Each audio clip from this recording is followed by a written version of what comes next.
16वां अध्याय। अब आगे सुखदेव जी कहते हैं, बिलोक दूषिताम कृष्णाम कृष्ण कृष्णाहिना विभु तस्या विशुद्धि मन विच्छन सर्पम तत्तमुदवासयत। राजोवाच कथमंतर्जयेद गाधीन न गृह्णाद भगवान हिमं सवै भूयुगावासं यथा सीद्य प्रकच्छताम् ब्रह्मन् भगवतस्तस्य भूम्या सच्छन्दवर्तिनः गोपालो उदारचरितं कस्तृप्येता अमृतं जुषन्। सुखदेव जी बोले कि परीक्षित, जब इन्होंने देखा कि ये तमाम जल को इसने विषपूर्ण कर दिया है, तो भगवान उसको शुद्ध करने के लिए अंदर चले गए और सांप को वहां से निकाल दिए। संक्षेप में कह दिए सुखदेव जी ने। परीक्षित ने पूछा, महाराज ये भगवान ने कृष्ण ने ये छोटे से बच्चे रहे और विश्व के भरे अगाध समुद्र में कैसे इन्होंने प्रवेश किया, कैसे उसको दमन किया? और फिर ये सांप तो जलचर जीव था नहीं, इतने युगों तक वो जल में क्यों रहा, कैसे रहा? भगवान तो अनंत हैं, वे अपनी लीला से स्वच्छंद विहार करते हैं। वे जो लीला करते हैं बड़ी उदार लीला यहाँ ब्रज की अमृत स्वरूप है। तो महाराज ये लीला आप मुझको विस्तार से सुनाइए। इसके सेवन करते करते कौन ऐसा जो तृप्त हो जाए? मेरी तृप्ति होती नहीं। तो सुखदेव जी अब कहने लगे, तो ये भगवान की लीला शक्ति का सारा कार्य वो कहते हैं कि इस प्रकार का वो भयानक रथ था कि 1 योजन तो लंबा रहा और 1 योजन चौड़ा, और इतना उसमें विष था कि कहीं कोई पक्षी ऊपर से उड़ जाए तो उसके विष की ज्वाला से वो जल कर गिर पड़ता था। वहां पर घास की तो बात क्या है, किसी पेड़ के दर्शन नहीं होते थे, कोई पेड़ नहीं था वहां पर, और सबके लिए वो अगम्य। तो वहां न तो कोई पशु आता है न पक्षी आते, और देवता लोगों ने भी आना वहां छोड़ दिया। और कहीं किसी तूफान के झोंके में कोई उड़ करके वहां पत्ता आ गया तो तत्काल दूर से आग से जैसे जल जाए ऐसे जल जाता था। बड़ी भीषण वहां की भूमि हो गई थी। उस सीमा में कोई प्रवेश कर जाए ये सामर्थ्य देवताओं में भी नहीं था, बड़ी बुरी दशा थी। तो देखा श्री कृष्ण ने कि वो जल जो है वो उबल रहा है, जैसे कोई अंदर नीचे भट्ठी में आग जली हुई हो और उस भट्ठी के ऊपर कोई बर्तन रखा हो, उसके बर्तन का पानी जैसे खौलने लगे उबल उबल करके, इसी प्रकार वहां उस विष की ज्वाला से उस हृदय का पानी तमाम वो उबल रहा था, वो आलोड़ित हो रहा था और उछल रहा था। और ऐसी भयानक दशा, तो वहां पर वो विष कण से कोई छू करके बच जाए ऐसा कोई वहां पर था ही नहीं। तो कालिंद्याम कालयिष्यासिद वृद्ध कचित विषाग्निनाम रप्यमान पया यस्मिन् पतंतुर्पयगा खगा। गिर पड़ते सब ऊपर आकाश में उड़ करके जाने वाले पक्षी झुलस जाते। इस प्रकार की बड़ी बुरी दशा। तो लेकिन एक चीज थी, उसके किनारे पर एक पेड़ रहा, कदम्ब का पेड़, वो नहीं जला। कदम्ब का पेड़ जला ही नहीं, उसके पत्ते सब हरे हरे और उसके फल लगे हुए। तो भगवान श्री कृष्ण ने पहले काली रथ की ओर देखा, फिर मन में क्या विचार किया, फिर इधर दृष्टि गई उनकी कदम की ओर। उसके सैकड़ों सुंदर सुंदर हरी भरी शाखाएं, इतना विष वहां पर उगला जा रहा, लेकिन कहीं विष की ज्वाला से जरा सी भी मिलानता उस पेड़ पर नहीं आई, और बड़ा सुंदर उससे सुगंध फैल रहा। और वो सब ऋतुओं में समान रूप से वो हरा भरा रहता, 12 मास उसमें फूल खिले रहते, कुसुमित रहता। तो कहते हैं भाई ऐसी ये चीज क्यों हुई, तो सुंदर चीज महात्माओं ने देखी। उन्होंने बताया कि भाई ये बड़भागी जो कदम्ब तरुराज है, ये श्री कृष्ण के चरण सरोज के स्पर्श की परम पुनीत प्रतीक्षा में। तो भगवान के मिलने की बात तो अलग रही, भगवान के चरण स्पर्श की किसी के मन में प्रतीक्षा भी हो जाए तो उसे जगत का विष जला नहीं सकता। भाविना श्री कृष्ण चरण स्पर्श भाग्येन स एक सत्तीरे न शुष्कः। यह है श्री कृष्ण के चरण स्पर्श की महान महिमा। जिनको ये स्पर्श प्राप्त हो चुका, उसके सौभाग्य का तो कोई वर्णन कर ही नहीं सकता। पर भगवान की कृपा शक्ति भविष्य में हजारों हजारों युगों के बाद भी यदि ये विधान कर दे पहले से कि इतने हजार वर्षों के बाद चरणों का स्पर्श प्राप्त होगा, तो भगवान की जो लीला शक्ति है वो वहां पर उसकी रक्षा में, सेवा में लग जाती है। तो सुदूर भविष्य में अमुक द्वापर के अमुक अंत में ब्रजेंद्र नंदन अपने बाल्यावेश की मौज में इस कदम्ब पर चढ़ेंगे और कालिय दमन की लीला का उपक्रम यहीं से होगा। ये मानो वर्णन इस वृक्षराज के हृदय पर अंकित है। इसके भाल में ये लिख दिया गया। फिर कालिय विष इसका क्या बिगाड़ सकता है? ऐसा कहते हैं कि जिसकी जीभ के अग्रभाग पर भगवान का नाम आ जाता है, जिसके कानों में भगवान नाम प्रविष्ट हो जाता है, जिसके मानस तल में भगवान नाम का प्रकाश उदित हो जाता है, जो एक बार कह देता है नाथ मैं तुम्हारा, वही जब सारे भयों से मुक्त हो जाता है, तो इसको तो चरणों के स्पर्श प्राप्त होने वाला ही निश्चित हो चुका।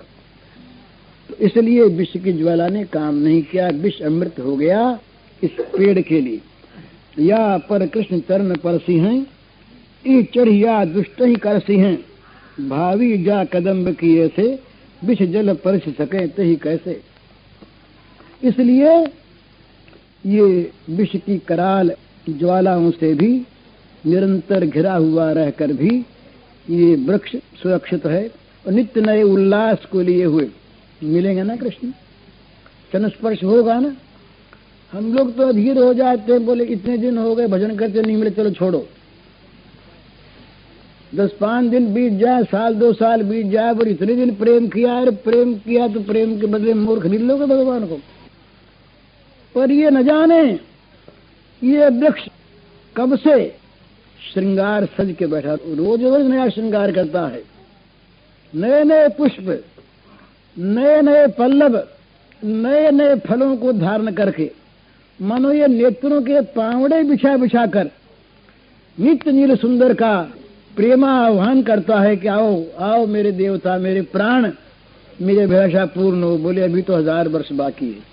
1000 वर्ष के बाद आओगे ना, 1000 वर्ष के बाद तुम्हारे चरणों का स्पर्श प्राप्त होगा ना। तो उन महात्माओं ने देखा, भक्तों ने देखा कि ये चरण स्पर्श की प्रतीक्षा को लिए जीवित है, सोल्लास जीवित है। इसके हृदय में आनंद का स्पंदन नित्य हो रहा है, कहीं इसको विष की ज्वाला जलाती नहीं। ये एक समाधान।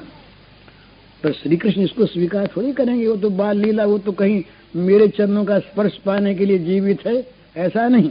वो कहेंगे दूसरी बात। तो इन्होंने ये कहा कि ये गरुड़ जी अमृत के घट को लेके जा रहे थे और घड़े को लिए हुए कुछ देर तक इस पेड़ पर बैठ गए। अमृत के घट का इस पेड़ के साथ संस्पर्श हो गया, छू गया, अमृत छू गया, इसलिए अमृत के स्पर्श से ये कदम्ब अमर हो गया। अमृत माहर्ता गरुतमता क्रांतत्वादिति च पुराणांतरम। तो ये कथा पुराणांतर में आती है। तो इस प्रकार से वो पेड़ वहां पर, इनके मन में क्या आया कि भाई अब तो काली हृदय का विष मिटाना है, और अब ये मैं चढ़ जाऊं इसके ऊपर, कदम्ब के पेड़ पर चढ़ के ऊपर से कूद जाऊं। यूं तो मुझे जाने देंगे नहीं, ये बच्चे सब पकड़ लेंगे, मुझे नहीं जाने देंगे अंदर, तो खेल ही खेल में चढ़ जाऊं मैं ऊपर। भगवान की लीला शुरू होने वाली, तो मुंह पर जरा हंसी आ गई। कृष्ण जरा पेड़ की ओर देख करके मुस्कुरा दिए, और नेत्र और भी चंचल हो उठे, और दहनी भुजा कालिंदी हृदय की ओर उठ गई। पर मानो नील सुंदर ने, नीलमणि ने कुछ कहना शुरू किया। स्वर में कुछ गंभीरता है, पर वो बाल्यावेश की बड़ी सरलता, बाल माधुरी, और मानो वो सरसता झर रही है उनसे, और एक ही साथ बच्चों से बोल गए। अहो वैश्याः पश्यथ अत्योदक स्तंभ विद्या कथावकाश प्रकाश मान रजनी रजत स्वसदने कालियाख मंद दंड शुकतिष्ठति तेन च दुष्टनिष्ठूतया सर्व एवाखर विषज्वालया ज्वलितः प्रगदेशा दृश्यन्ते उपर्युत्पतितः पतत्रिणाश्चात्र पतिता इत्यात्मनित्राध्यान प्रतीयताम् येभ्यस्तु प्राणा जगत्प्राणाशन भयतः सद्देव विप्रतिपद्येव स्वयमुत्पतन्तः कदापि न निवर्तन्तः सोऽयं पुनर्गरुत्मत् कृतामुत शेक एव कालकुट ज्वालयापि कृतालंब कदम्बः सुललित दलादितया लालसीति तस्माद् अस्योपरि कोटे विठरे स्फुटं तदनवद्य ममृतमद्यात् विद्यत् इति प्रसय्या हमारुह्य पश्यामि भवन्तस्तु गाः किंचित दूर चरतया चार्यंत चरत। अरे बोले भैया और सुनो, मीठे स्वर से बोले देखो तो सही भैया, तुम्हें एक बात बताऊं, ये देखो कैसी सुंदर ये यमुना जी बह रही है, देखो चम चम चम चम इसका जल चमक रहा है, पर इसमें यहाँ एक हृद है, कुंड है एक, और उसमें एक बहुत बड़ा सांप रहता है भैया, और सांप है बड़ा दुष्ट। बाबा ने बताया था मुझको, उसका नाम है काली, और वो काली केवल यहाँ रहता ही नहीं है। तुम कहो कि बै क्यों नहीं गया, तो बोले वो स्तंभन विद्या जानता है, उसने जल को थाम लिया और अंदर रहने के स्थान बना लिए, जल में उसने स्थान बना लिए, और वो बड़ी बड़ी जादू की बातें जानता है, और उसने यहाँ पर मकान बनवा लिए अपने अंदर रहने के, और उसमें मजे में रहने लगा। और भैया उसकी फुफकार में इतना विष भरा है, इतनी विष की ज्वाला फूंक मारने से उसके निकलती है, तुम देख रहे हो ना, चारों तरफ की पृथ्वी झुलसी हुई है, जल गई। और तुमने भी देखा है ऊपर की ओर ये पक्षी उड़े जा रहे थे, और कैसे जल के इसके अंदर आ गिरे, तो विष की ज्वाला से ऊंचे आकाश में उड़ते पक्षियों को भी गिरा देता है। तो देखो ना भैया, पक्षियों के बेचारों के प्राण और इस सांप के भय से इन्हें छोड़ करके ऐसे उड़ गए कि मन उनसे मेल ही नहीं, सबके सब पक्षी बेचारे मर ही गए, और इनके प्राण लौटेंगे नहीं। इशारा करते हैं कि तुम्हारे तो लौट ही आए, इनके लौटने के नहीं हैं। परंतु भैया देखो ना, ये वृक्ष जो है ना, कदम का पेड़, इस पर इसका विष नहीं जाता, ये जो का जो देखो बना हुआ है। तो भैया ये, और देखो इसके पत्ते कैसे चमक रहे हैं, तो इसका कारण ये है कि गरुड़ जो है वो अमृत का बर्तन ले जा रहा था, उस पर छींटे गिरे, तो ये ऐसा कैसा ही। तो भैया एक बात मेरे मन में आई है, मेरे मन में आया कि वो अमृत जो है कहीं गिरा होगा इस पर 2-4-5 बूंद, और वो कहीं इसकी खोडन में पड़ा होगा। तो मेरी इच्छा है कि मैं चढ़ जाऊं कदम पर और जाकर के देखूं कि कहाँ अमृत पड़ा, छत में थोड़ा है कि नहीं, और हो तो उसको पी ले, फिर तुम भी ले लो, हम भी ले लें, अमर हो जाए। तो मैं ऊपर जाता हूँ। अब ये कहें कि ऊपर जाके कूदूंगा तब तक कौन जाने दे। बोले अमृत कोई पड़ा होगा 2-4 बूंद वहां पर, तो जरा पता लगाऊं जा करके, और तुम एक काम करो भैया, थोड़ी दूर जा करके इतने गाय चराओ, मैं जाता हूँ। अब सखा तो सब यूं देखने लगे, और वो भी सखाओं को देखने लगे। अब उनको सखाओं ने ये देखा, प्रत्येक सखा के मन में अनुभूति हुई कि मानो ये हमारे कोटि कोटि प्राण प्रियतम जो श्याम सुंदर हैं, ये आंखों से आंख मिला करके हमारी अनुमति चाह रहे। अरे कन्हैया ऊपर जाके अमृत ले ले, इसमें क्या है? कन्हैया ऊपर जाके अमृत ले ले, इसमें हर्ज क्या है? ये तो कोई बात नहीं। उनका हृदय भरी आए, फिर मन में आए रे ऊपर जाता ठीक नहीं, फिर उत्साह कुछ थोड़ा सा दबा। कुछ कहने जा रहे थे, इतने में आंखों में प्रेम के आंसू आ गए। बोले और बात तो ठीक, ऊपर जाने के बाद तो इसने कहा गाय दूर जाके चरा लो। अब ये कैसे सहन हो बताओ? ये आंखों से हट जाए और हम दूर चले जाएं, ये तो ऊपर जा देखता ही रहे हम इसको, और हम इसको देख ही न सकें, तो भाई ये तो नहीं। तो उनके हृदय का बांध मनो टूटा सा जा रहा। शिशुओं ने मुख सम्मति दी या असम्मति दी, कुछ बात नहीं, पर यहाँ सम्मति की किसको अपेक्षा थी? ये तो श्याम सुंदर ने उनकी ओर देखा और बोले भैया तुम लोग बोलते नहीं तो तुम्हारी सम्मति तो है, और क्या है, डरना नहीं तुम। माँ भेतव्यम यही धेनु संभालनया स्थातव्य मिति हसित हसित दशन रुचि रुचिराधर महाभाष्य। कोई बात नहीं, खड़े रहो, इसी बात को लेकर है ना, खड़े रहो तुम लोग यहीं, और मैं अभी आता हूँ। और उन्होंने बस शिशु कुछ बेचारे बोल ही सुन नहीं सके और दौड़े, कदम के पास पहुंचे और अपने कमर बांध ली, वो पीताम्बर लेकर के फेंटा कस लिया और अलकावली अपनी सहेज करके किंकनी सोकटी पटे लपेटी कुटिल अलक मुकुट में समेटी, अलकों को समेट लिया और पीताम्बर की फेंट बांध ली और भुजा ठोकी दाहिने हाथ से और अपनी जांग ठोकी, और ये भुजा ठोके, बोले अब चढ़ता हूँ ऊपर। चढ़ गए ऊपर, जैसे बंदर चढ़ता फटाफट ऊपर जा करके, बड़ा उत्साह मन में। ये तो बेचारे बालक देखते ही रह गए, और ये जा चढ़े ऊपर। खेल ही प्रभु नांध्यो कसु पट बांध्यो, हरि हर बर करी कदम चढ़े, ठोकनी भुज दंडनी लीला मंडनी, अति और उमग उत्साह बढ़े। मानो वो खल निग्रह की बात, इसके साथ खल निग्रह की बात। तो ऊपर जा चढ़े और ऊपर जा करके कृष्ण कदम मधुरुज ततोज तुंग मास फुट गदर्शनो निपतत विशोदे। चढ़े ऊपर और जा करके भगवान ऊपर से देखा एक बार, फिर विलंब क्यों करते? ये बच्चे तो देखते रह गए और वो तत्काल कूद पड़े।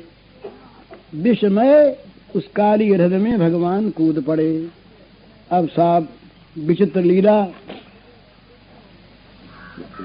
जब कूदे तो ये जहां चाहे वहां बड़े हल्के बन जाएं और जहां चाहे बड़े बड़े भारी बन जाएं। सारे अनंत अनंत विश्व जिनके रोम रोम में समा रहे, उनके भार का क्या ठिकाना है? वो कोई नहीं तोल सकता।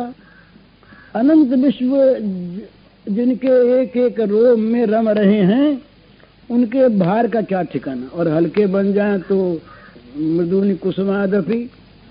ये भक्तों की खास बात है। जो ये दया किसी भी प्राणी पर भक्त निर्दय नहीं होता। दूसरों का दुख भक्त के हृदय को द्रवित कर देता है। संत हृदय नवनीत समाना, कहा कभी न पे कहे न जाना, निज परिताप द्रवय नवनीता, पर दुख द्रवय संत सुपुनीता। तो दूसरे के दुखों को नहीं देख सकते। तो जियो पर इसने कोई बड़ी भारी दया करके धर्म किया है, तभी तो आप संतुष्ट हुए। नहीं तो भला आपके चरण कमल किस प्रकार से प्राप्त हुआ? आपकी प्रसन्नता का उपाय यही है। और बोले महाराज सब कृपा आपने की, पर एक बात हमारी समझ में नहीं आई कि महाराज ये कौन सी साधना का फल है? कृपा तो आपकी प्राप्त, ये तो पर सम्मान का, मान त्याग का, दया का, धर्म का फल, ये तो तप का फल। परंतु आपके चरणों की धूल का स्पर्श हो गया, ये किस साधना का फल है? मैंने वो कहती हैं कि आपके चरणों की रज तो इतनी दुर्लभ हैं। एक कथा आती है पुराणांतर में कि लक्ष्मी देवी ने युगों तक तपस्या की कि हम भगवान के चरण कमलों का रज प्राप्त करें। कल्पों तक तपस्या करने के बाद भोगों का सर्वथा त्याग करके और नियमों का, संयम का पालन करते हुए लक्ष्मी जी को भी तपस्या करनी पड़ी, तब कहीं आपकी चरण रज से प्राप्त हुई। इसने तो कुछ किया ही नहीं। यहाँ तो ये तो भोगों में रात दिन निरत रहा, तो महाराज ये कौन सा फल मिल गया इसको, कौन सी साधना का, ये समझ में नहीं आया। अब उनके मन में भावना जागी कि भाई उन प्रेमियों के बात क्या कहें, जो भगवान के वास्तव में प्रेमी जन हैं, जो भगवान के चरणों की शरण ले लेते हैं, ये पाद रजब प्रपन्ना है, जो लोग भगवान के चरण धूल की शरण ले लेते हैं, वे लोग कुछ चाहते हैं क्या? ये श्लोक, इस प्रकार के श्लोक जो है प्रकारांतर से कुछ कुछ भेद से भागवत में 7-8 जगह आए। तो वो कहते हैं कि भगवत प्रेमी जन, भगवत चरणारविंद के चरणागत महापुरुष, भगवान के प्रति ही जिनका जीवन समर्पित है, ऐसे लोग महाराज क्या बतावें, संसार के भोगों की तो कोई तुलना ही नहीं, इनकी तो कोई गणना ही नहीं, इनकी कोई बात ही नहीं, इनकी तो कल्पना ही नहीं। यदि इन्हें कहा जाए कि तुम स्वर्ग का राज्य ले लो, इंद्र बना दिए जाओ और इंद्र बनी रहो हमेशा, तो नहीं लेते। न सार्वभौम, और पृथ्वी की सार्वभौम बादशाही सम्राट पद दिया जाए उनको कि सारे भूमंडल के सम्राट हो जाओ एक छत्र, तो नहीं चाहते। न पारमेष्ठ्यम, कोई कहे कि भाई अच्छा आप ब्रह्मा बना दिए जाए, ब्रह्मा का पद आप स्वीकार कर लें, नहीं स्वीकार करते। और नरसाधिपत्यम, पाताल का राज्य दिया जाए उनको, तो नहीं लेना चाहते। न योग सिद्धि ही, मामूली मामूली सिद्धियों के लिए आदमी लड़ाई रहता है, सफलता मिल जाए जीवन में। योग सिद्धियां अगर दी जाए उनको तो नहीं लेते। और महाराज अधिक क्या कहें, अपुनर्भवम हुआ, अपुनर्भव मोक्ष, कैवल्य मोक्ष, जिसको प्राप्त करने के बाद फिर लौटना नहीं होता, जन्म नहीं होता, इस प्रकार का मोक्ष ये दिया जाए तो नवांछन्ति, वो नहीं चाहते, नहीं स्वीकार करते। ये यहाँ पर प्रेमियों की ये नागपतियों के द्वारा भगवान ने स्थिति सूचित की कि भाई भगवान के अगर प्रेमी बनना चाहते हो, भगवान के चरणों में यदि अपने को समर्पित करना चाहते हो, तो भोगों की गुलामी से अपने को मुक्त करो। केवल यही के भोग नहीं, पाताल राज्य के भोग, स्वर्ग के भोग, दिव्य ब्रह्मा के पद के भोग, इंद्र के भोग, और वो कहते हैं कि भाई छुटकारा प्राप्त हो जाए बंधन से, ये भी सुख की आकांक्षा ही है ना, तो मोक्ष भी एक भोग ही है। इसलिए प्रेमी जन जो हैं ये भोग मोक्ष का साथ नाम लिया करते हैं। मोक्ष आकांक्षा न विभवांछा पिचन में शंकराचार्य ने कहा। भुक्ति मुक्ति स्प्रिया यावत पिशाची हृदय वर्तते, भुक्ति और मुक्ति की स्प्रिया, पिशाची जब तक हृदय में रहती है तब तक प्रेम के अंकुर का उदय नहीं होता। तो नाग पत्नियां कहती है, भगवान जो भगवत प्रेमी जन हैं वे आपके चरण रज को छोड़ करके वे नहीं चाहते किसी और वस्तु को, न पाताल का राज्य, न स्वर्ग का राज्य, न ब्रह्मा का पद, न सार्वभौम राज्य, न पुनर्भव मोक्ष, न योग की सिद्धि, कुछ नहीं चाहते। वे तो केवल और केवल आपके चरणों की ही निरंतर अनुरक्ति चाहते, चरणों में प्रीति बनी रहे, चरणों का प्रेम बना रहे, फिर चाहे कुछ भी हो, कहीं भी हो, कहीं भी जाए। तो बोली तदेशनाथाप दुरापमन्य स्तमोजन क्रोध वशोप्यहीशाः संसार चक्रे भ्रमत शरीरिणो विदीक्षितम् स्याद्यो समक्ष।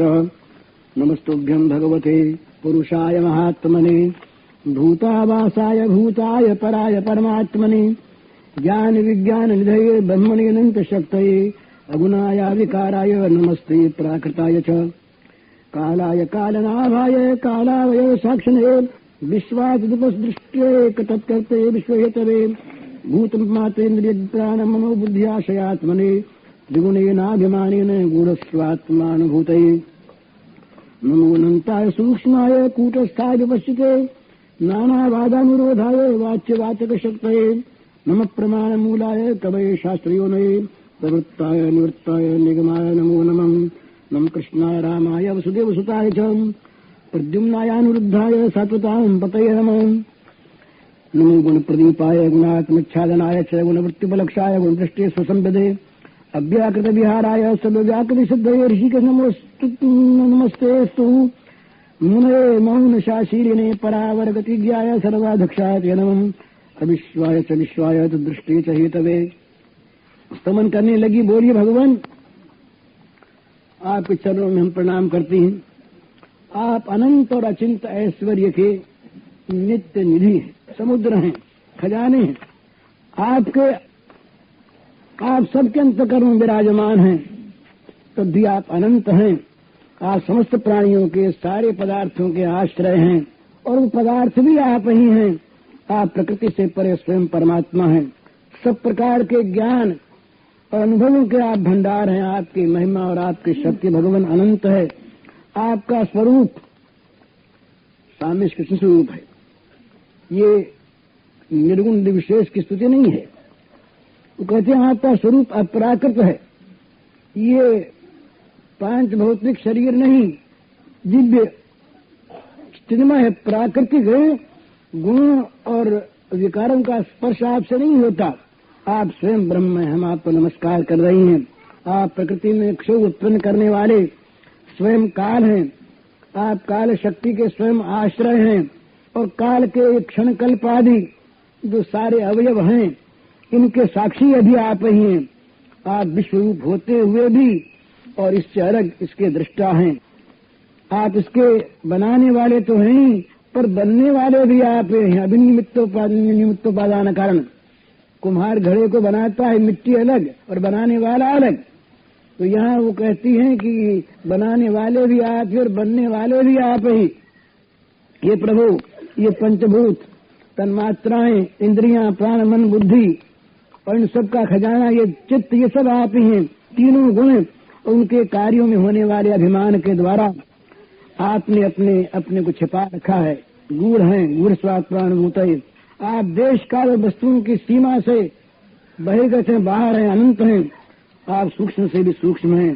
समस्त कार्य कारणों के समस्त विकारों में भी आप एक रस विकार रहित और सर्वत्र स्थित हैं। आप सर्वज्ञ हैं। आप क्या हैं और क्या नहीं, ये लोग अपनी अपनी बुद्धि से सोचते हैं और सभी लोगों को उनकी अपनी अपनी समझ और बुद्धि के अनुरूप आपके दर्शन होते हैं। सारे अर्थों, सारे शब्दों के अर्थ तो आप ही हैं, शब्दों के रूप भी आप ही हैं और दोनों का संबंध जोड़ने वाली जो शक्ति है वो भी आप हैं। हम आपको नमस्कार करती हैं। ये जितने भी प्रमाण हैं, नमः प्रमाण अंगुराय, प्रत्यक्ष अनुमान, जितने भी प्रमाण हैं, सारे प्रमाणों को प्रमाणित करने वाले मूल आप ही हैं। सारे शास्त्र आपसे निकले हैं। आपका ज्ञान स्वतःसिद्ध है, स्वरूपभूत है। आप में मन को लगाने की विधि के रूप में और हटा लेने की आज्ञा के रूप में जो शास्त्र हैं, विधि निषेध रूप, ये करो या न करो, प्रवृत्ति और निवृत्ति, ये सारे के सारे आप में ही हैं। वेद के मूल भी आप हैं। हम आपको नमस्कार करते हैं। आप शुद्ध सत्वमय, वसुदेव के पुत्र वासुदेव, संकर्षण, प्रद्युम्न और अनिरुद्ध, ये चतुर्व्यूह रूप में भी आप ही हैं। आप भक्तों के सतताम पतयनम, आप भक्तों के और यादवों के स्वामी हैं। हम आपको नमस्कार करते हैं। आप अंतःकरण और उसकी वृत्तियों के प्रकाशक हैं। उनके द्वारा आप अपने आप को ढक रखते हैं।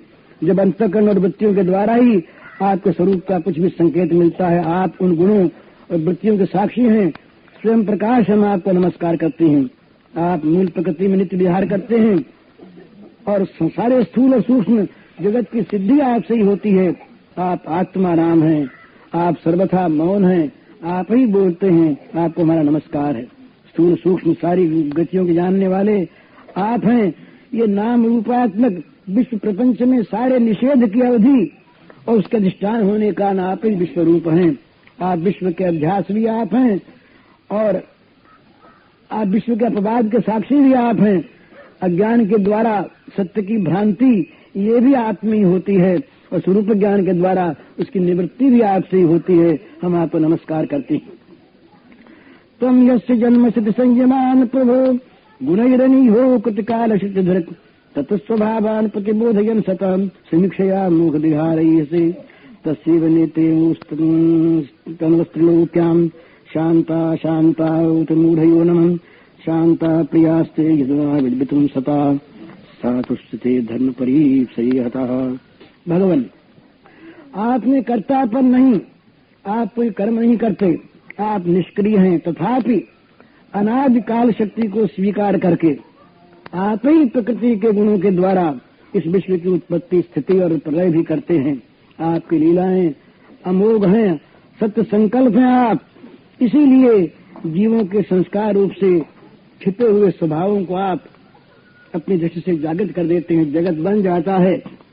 इस संसार में 3 प्रकार की योनियां, सत्वगुण प्रधान योनि, रजोगुण प्रधान योनि और तमोगुण प्रधान योनि, ये सब भी आपकी लीला मूर्तियां हैं। फिर भी आप सत्वगुण प्रधान जो संत जन हैं वो आपको विशेष प्रिय हैं। आपका अवतार, आपकी लीलाएं ये साधुओं की रक्षा और धर्म की रक्षा और विस्तार के लिए होती हैं। यहाँ तक उन्होंने तत्व का निरूपण किया। हम लोग इस तत्व को समझते नहीं, इसलिए इनका केवल अर्थ मात्र ही सुन लेना और कह देना उचित है। अब बोली वो, अपराध सकृत भर्त्रा सौढभ्य सुप्रजाकृत क्षन्तुमर्हसि शान्तात्मन् मूढस्य त्वामजानतः अनुगृह्णीष्व भगवन् प्राणाचरितपन्नगः स्त्रीणां साधुशोच्यानां पतिप्राणप्रदीयताम् विधेयते किङ्करीणाम् अनुष्ठेयं तवाज्ञया श्रद्धयानुतिष्ठन् वै मुच्यते सर्वतो भयात्। हृदय उनका अत्यंत दीनता से भर गया, आंखों से आंसुओं की धारा बह चली। भगवान की महिमा भी उनके हृदय में प्रकट हो गई, भगवान की कृपा भी उनको प्रत्यक्ष दिखाई देने लगी। भगवान के चरण स्पर्श प्रसाद को प्राप्त करने वाले काली नाग का भाग्य महात्मा भी उनके सम्मुख जाग उठा। विविध भावों से वो अपने हृदय को परिप्लुत करती हुई बोली दीनता के साथ की, शांतात्मन, स्वामी को अपनी प्रजा का अपराध फिर भी सह लेना चाहिए। ये मूर्ख है, ये आपको पहचानता नहीं, इसने आपको जाना नहीं, बिना जाने इसके द्वारा ये अपराध हुआ। गर्वोन्मत्त था ना, जब मनुष्य में गर्व भर जाता है उस समय वो भूल जाता है उसे क्या करना है क्या नहीं करना है। तो भगवान ये भूला हुआ है, और भूला हुआ हमेशा दया का पात्र होता है। ये बड़ा सिद्धांत का एक निरूपण है। हम जो दूसरों पर क्रोध करते हैं और दूसरों को अपना बुरा करने वाला मानते हैं, या हम बड़ी भूल करते हैं। किसी का बुरा, किसी का अहित उसके अपने कर्म के बिना कभी संभव नहीं। कार्य पीछे होता है, कारण पहले बनता है, और कारण दूसरा बने और उसका फल दूसरे को मिले, ऐसा न्याय नहीं है।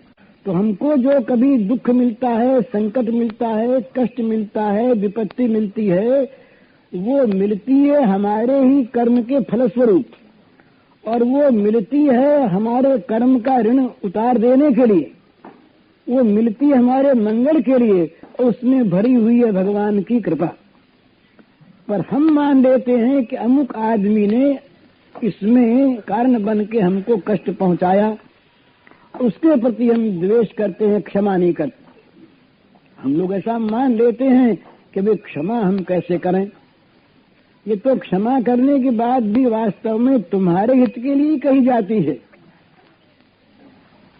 तुम क्षमा करो न करो और ज्यादा अपराध करते रहो। किसी को दोषी मानकर उसके प्रति द्वेष करके उसको उसका प्रतिशोध देना, बदला लेना और उसको उसका दंड भुगताने का मनोरथ करना और प्रयत्न करना, तो ये स्वयं नया पाप करना है। तो क्षमा न करके तुम नए पाप का भले ही अपने अंदर संग्रह कर लो। यदि उसका कर्म उसके लिए बुरा फल देने वाला नहीं है तो तुम उसे बुरा फल दे नहीं सकते। दंड विधान है न्याय में, उनका मूल इसी को लेकर के चलता है कि इनके द्वारा अपराध होने बंद हो जाए, इन्हें बदला मिले। ये दुर्भावना नहीं है न्याय के मन में। तो ये कहती है दंड दिया आपने सो ठीक, दंड देना ही चाहिए, और दंड देने में भी आपकी कृपा ही है, हम तो उसको कृपा मानते हैं। परंतु भगवान ये भूला हुआ है, ये भूला हुआ है, मूढ़ है। मूढ़स्य त्वाम जानतः, इसने भगवान को पहचाना नहीं, तुमको जाना नहीं, तुम्हारा सारा मंगलमय विधान है ये इसने समझा नहीं। और ये मूढ़, मूढ़ कौन है? जो भगवान का आश्रय न करके भोगों का आश्रय करे, वो चाहे अपने को परम बुद्धिमान मानता, वो मूढ़ है। और जिसको लोग मूढ़ कहें, जड़ भरत को उसका नाम जड़ बना इसीलिए कि उसमें लौकिकता की बुद्धि होने पर भी उसने लौकिकता को छिपाए रखा था। तो सब लोग कहते जड़ है, मूर्ख है, तो जड़ भरत नाम पड़ गया उसका। मूर्ख लोग कहने लगे, मूर्ख नाम बन गया उसका, मूर्ख, मूर्खाधिराज। तो ये कहने लगी कि महाराज ये मूर्ख है। इस मूर्ख ने जीवन का असली लाभ समझा नहीं, असली चीज जानी नहीं, जीवन में क्या करना चाहिए इसने पहचाना नहीं। दंड दे करके आपने सावधान किया, बड़ा अच्छा किया, पर इसके अपराध को आप क्षमा कर दीजिए। भगवान तो क्षमा ही करते हैं। भगवान यदि कभी दंड देते रहते तो कर्मों से कभी छुटकारा मिलने का अवसर ही नहीं आता। तो भगवान के न्याय में दया भरी हुई है। उनका विधान जहाँ बिना भोग के कर्म का क्षय नहीं होता, वहीं ये विधान है कि मेरे शरण में जो आ गया उसके सारे पापों का नाश मैं कर दूंगा। ये भी भगवान का विधान है। तो किसी को भी निराश होने की आवश्यकता नहीं है। कोई भी आदमी ये न समझे कि मैं साधनाहीन हूँ, मेरे में पाप है, मेरे में अंधकार है। भगवान तो अपनाएंगे जो अधिकारी है उनको, मुझको कैसे अपनाएंगे ये कभी न समझे। हमारी साधना के मूल्य में क्या भगवान मिलते हैं? किसी के पास ऐसा कोई साधन बल है क्या कि वो कीमत दे के भगवान को खरीद ले?